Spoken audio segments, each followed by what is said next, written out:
Real estate వ్యాపారం కోసం ముఖ్యమంత్రి రేవంత్ రెడ్డి పర్యావరణాన్ని దెబ్బతీయడం దుర్మార్గమని బీజేపీ జిల్లా అధ్యక్షుడు డాక్టర్ నాగం వర్షిత్ రెడ్డి అన్నారు. హైదరాబాద్ సెంట్రల్ యూనివర్సిటీకి చెందిన 400 ఎకరాల భూమిలో ప్రభుత్వం చేస్తున్న విధ్వంసానికి ఎన్నో పక్షులు, జంతువులు బలైతున్నప్పటికీ ముఖ్యమంత్రిలో చలనం లేకుండా పోయిందని విమర్శించారు. హైదరాబాద్ సెంట్రల్ యూనివర్సిటీ భూములను రాష్ట్ర ప్రభుత్వం అమ్మడాన్ని నిరసిస్తూ బీజేవైఎం ఆధ్వర్యంలో గురువారం నల్గొండ పట్టణంలో బీజేపీ జిల్లా కార్యాలయం నుండి సుభాష్ విగ్రహం వరకు నిరసన ప్రదర్శన నిర్వహించి సీఎం రేవంత్ రెడ్డి దిష్టిబొమ్మను దగ్ధం చేయడానికి ప్రయత్నించగా పోలీసులు అడ్డుకున్నారు.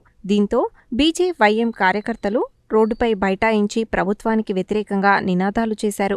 ఈ కార్యక్రమానికి ముఖ్య అతిథిగా హాజరైన బీజేపీ జిల్లా అధ్యక్షుడు డాక్టర్ నాగం వర్షిత్ రెడ్డి మాట్లాడుతూ రాష్ట్ర ప్రభుత్వ తీరు కబ్జా చేస్తున్నట్లుగా ఉందని, ఫ్యూచర్ సిటీకి 1400 ఎకరాలు కేటాయించినప్పుడు హైదరాబాద్ సెంట్రల్ యూనివర్సిటీ భూములు ప్రభుత్వానికి ఎందుకని ప్రశ్నించారు.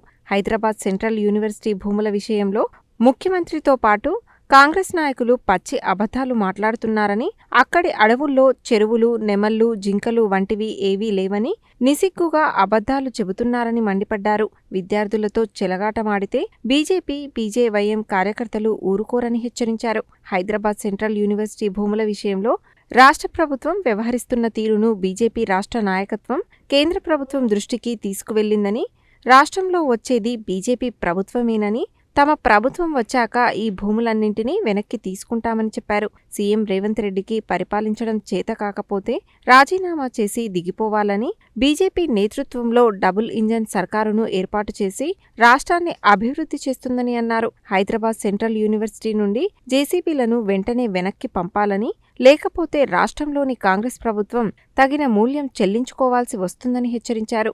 ఈ కార్యక్రమంలో బీజేపీ యువ మోర్చా రాష్ట్ర నాయకులు పిన్నింటి నరేందర్ రెడ్డి, దిండు భాస్కర్ గౌడ్, నల్గొండ పట్టణ అధ్యక్షుడు దుబ్బాక సాయికిరణ్, జిల్లా కార్యదర్శి గుండెపోయిన శాంతిస్వరూప్, బీజేపీ పట్టణ అధ్యక్షుడు మిర్యాల వెంకన్న, బీజేవైఎం నాయకులు కొత్త లింగస్వామి, భారత్, సాయికుమార్, వట్టికోటి దుర్గా, కర్నాటి శివ, బీజేపీ నాయకులు పాశం శ్రీనివాస్ రెడ్డి, పకీర్ మోహన్ రెడ్డి, కాశమ్మ, నవీన్ రెడ్డి, పైరు సత్తయ్య, గోపి, జగ్జీవన్, వేమిరెడ్డి శ్రీనివాస్ రెడ్డి, కటకం శ్రీధర్, గగులోతు తార తదితరులు పాల్గొన్నారు.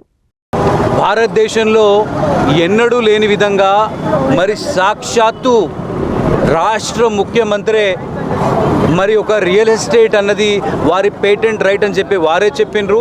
ఏ రకంగా ఈరోజు విశ్వవిద్యాలయ భూములు హెచ్సియు హైదరాబాద్ సెంట్రల్ యూనివర్సిటీకి సంబంధించినటువంటి 400 ఎకరాలు మరి తనకి సంబంధించినటువంటి వ్యక్తులకి మరి రియల్ ఎస్టేట్ ఒప్పందంలో భాగంగా మరి అడవిని మొత్తము మరి అటవీ ప్రాణులు ఏవైతే ఉన్నాయో జింకలు, మరి పికాక్స్, అటువంటి ప్రాణులు ఎన్నో కూడా అక్కడ ఉన్న మీరు చూసుండొచ్చు యూట్యూబ్లో, సోషల్ మీడియాలో ఏ రకంగా ప్రాణులన్నీ కూడా మరి ఎంత పెద్ద వారు అరుపులు వేస్తూ ఉంటే, జింకలు చచ్చిపోతూ ఉంటే ఎక్కడా కూడా చలనం లేనటువంటి రాష్ట్ర ప్రభుత్వము మరి ఒక ప్లాన్ కూడా లేకుండా మరి మేము కేవలం భూములని మరి సాక్షాత్తు రాష్ట్ర ప్రభుత్వమే భూములని కబ్జా చేసేటటువంటి ప్రయత్నం ఇది.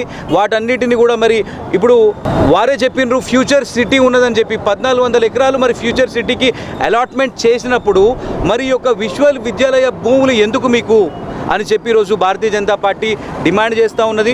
మరి నేను చదువుతా మీకు కాంగ్రెస్ ప్రభుత్వం ప్రకటన ఏంటంటే హెచ్సియులో చెరువే లేదని చెప్పినారు. తర్వాత మరి సీఎం రేవంత్ రెడ్డి గారు మరొక అబద్ధము ఏంటంటే యూనివర్సిటీలో జింకలు, జీవరాశులు లేవని చెప్పి రేవంత్ రెడ్డి గారు మరొక అబద్ధము. మరి వారి డిప్యూటీ చీఫ్ మినిస్టర్ ఏమంటారంటే అవి జీవులు కావు, అవి ఏఐ బొమ్మలని చెప్పినారు. ఎన్నెన్ని అబద్ధాలు, ఎంత నిక్కచ్చిగా వారు అబద్ధాలు చెప్తున్నారు, ఎంత నీచంగా అబద్ధాలు చెప్తా ఉన్నారు, ఎంత దిగజారిపోయింది యొక్క రాష్ట్ర ప్రభుత్వము. విద్యార్థులతోని చెలగాటం ఆడితే మరి ఈరోజు భారతీయ జనతా పార్టీ కార్యకర్తలు ఎవరు ఊరుకోరు. మరి ఈరోజు భారతీయ జనతా పార్టీ యువ మోర్చా యూత్ వింగ్ ఆధ్వర్యంలో ఈరోజు నల్గొండ పట్టణంలో మరొక నిరసన తెలుపుతా ఉన్నాము. ఈరోజు మీరు చూడొచ్చు భారతీయ జనతా పార్టీ మరి గౌరవ ప్రధాని నరేంద్ర మోదీ గారి నాయకత్వంలో మరొక గ్రీన్ ఇండియా చేసే క్రమంలో భారతీయ జనతా పార్టీ ఉంటే మరి చేత కాకపోతే రేవంత్ రెడ్డి గారు రాజీనామా చేయాలి. మీకు చేత కాకపోతే మీరు దిగిపోతే భారతీయ జనతా పార్టీ ఒక డబుల్ ఇంజన్ సర్కార్తోని మరి బ్రహ్మాండంగా ఒక మంచి ప్రభుత్వాన్ని ఏర్పరచగలుగుతుంది. కానీ మీ దగ్గర డబ్బులు లేవని చెప్పి మరి మీరు ఏ రకంగా ఈరోజు ప్రభుత్వ భూములని మరి లాస్ట్కి మీరు దిగజారిపోయి ఈరోజు యూనివర్సిటీ ల్యాండ్స్ని కూడా మీరు లాక్కొనే ప్రయత్నం చేస్తూ ఉన్నారు. మీరు దీన్ని వెంటనే మీ యొక్క ప్రక్రియని మీరు వెనక్కి తగ్గాలి. మీ యొక్క జేసీబీలను అన్నీ కూడా మరి మీరు వెనక్కి తీసుకోవాలి.